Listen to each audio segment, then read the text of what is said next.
The shadows of the dying arena blur as fragments of memory flood Principal Winston's mind, each a jagged piece of a broken life resurfacing. These were not mere recollections, but visceral hauntings of a past he had tried to bury. He remembered a small boy crying, his voice lost to the howling tragedy that began decades ago. His parents were devout followers of Rune who had built significant wealth. Others envied their success, viewing it as divine favor in a world valuing both gold and piety. Their family life was perfect, but one day, everything changed as if the heavens decided to test their faith. A great famine struck the village, turning lush fields into barren earth that yielded only dust. People suffered intense hunger, their ribs protruding and eyes hollowing into pits of despair. Unable to watch their neighbors starve, Winston's parents opened their storehouses. They distributed food and property without seeking reward, their hearts overflowing with a compassion the world could no longer handle. Following the commandment of God's teaching, they stripped their own shelves to fill the bellies of the desperate. However, the swarming crowd soon lost their humanity in the face of such plenty. The pitiful look of the starving vanished, replaced by the faces of merciless rioters.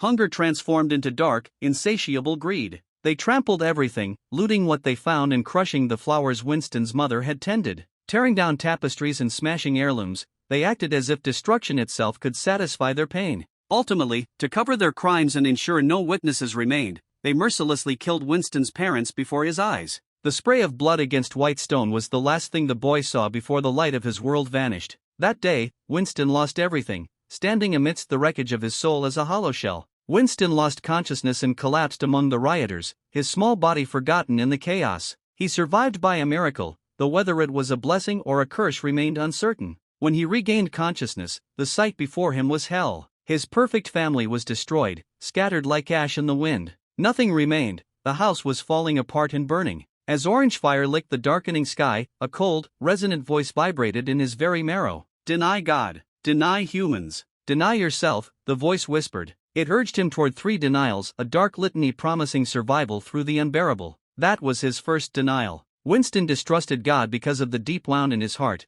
a chasm no prayer could bridge. He shut himself off, building walls of ice around his spirit to ensure he was never hurt again. Years bled into decades of solitude as Winston grew up distanced from everyone, a ghost in his own existence. But his frozen heart, which he thought would never melt, warmed again thanks to a beautiful woman who approached him without hesitation. Her smile acted as a sun that refused to be ignored. With her, he rediscovered the humanity and faith he had long forgotten, finding a rhythm lived for something other than bitterness. When the wound in his heart had seemingly healed, an unprecedented coup known as the 47-person riot broke out. While suppressing the rebels, Winston suffered severe injuries. He could barely support his own body, his muscles torn and spirit taxed to the limit. His injuries were so severe they never truly healed, leaving a constant, discordant pain beneath his skin. Even so, he was okay because his wife's presence served as a balm, making the physical agony bearable. Time passed, and he became the headmaster of the academy. During a sabbatical to heal his chronic illness, he set out on a recuperation trip with his wife, hoping the sea air would mend him.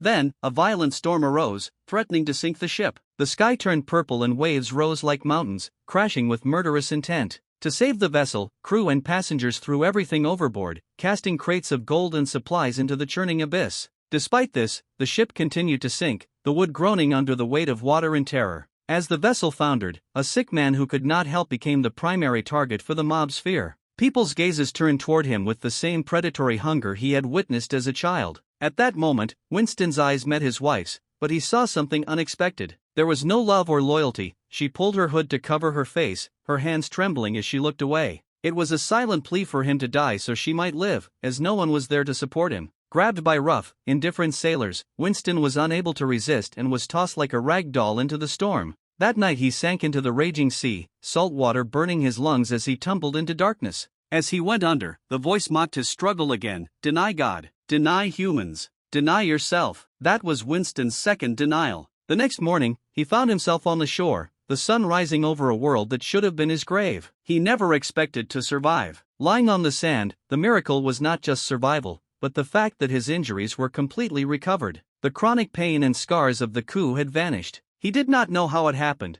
but it was a rebirth fueled by an unknown source. Winston could not give up on life yet, even if abandoned by God and betrayed by his wife. There was still someone in his life, an anchor in his wreckage. Though she was a descendant of a war criminal from the coup, Winston stepped forward to stop her punishment and took her in. Having no children, he raised and taught her as his own daughter. He did this according to God's teachings and his wife's belief in human goodness, clinging to those ghosts of faith. But his last shred of sanity perished. The child in whom Winston placed his final hope betrayed and killed him. The irony was a bitter poison. The child of the coup finished what the coup had started. As his body lay in the arena, his consciousness faded into a gray void, wondering where it all went wrong. He questioned if believing in God's love or human goodness was his fatal flaw. Winston's body showed no sign of life, but that voice rang in his consciousness again, more powerful than ever. Deny God, deny humans, deny yourself. Suddenly, Winston's lifeless corpse opened its eyes. The crowd gasped, a collective intake of breath rippling through the stands like a wave. He slowly rose, his movements jerky and unnatural, like a marionette pulled by invisible, sinister strings.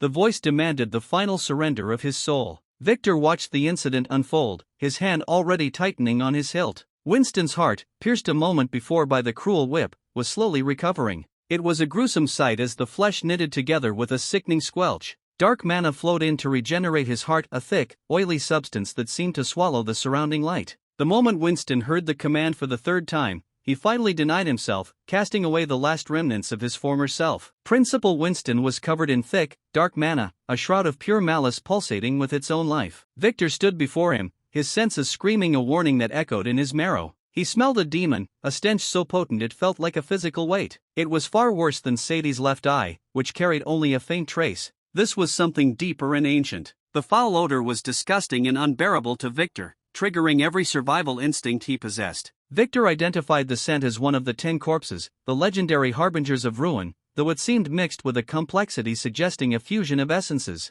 It resembled the smell of Camus, who contracted with the 8th demon seer, but was strangely faint, as if diluted by the lingering traces of Winston's shattered humanity. Victor understood that Winston's soul was now merged with a demon's, a dual existence defying nature. Until then, the demon's presence had remained unnoticed behind the facade of a broken old man. Victor drew his demonic sword to confront Winston, the blade humming with dark light. His intuition suggested the nightmare was only beginning. Saint Doulis rushed toward Victor, her white robes fluttering like a panicked bird. She questioned why he was there and if he had arrived after the explosion, her voice trembling with fear. Doulis was panting heavily from the run, her face flushed. She again asked Victor how he had reached the academy so fast, her mind unable to process his speed. But her gaze fell on Principal Winston, and the words died in her throat. Victor told Doulis that Winston's heart had been pierced by Professor Sadi's whip, but he had revived by contracting with a demon. Doulis couldn't believe her faith was reeling at the sight of a man of God transformed into a vessel of darkness. Victor added that Winston's soul was coexisting in a parasitic bond that was now asserting dominance.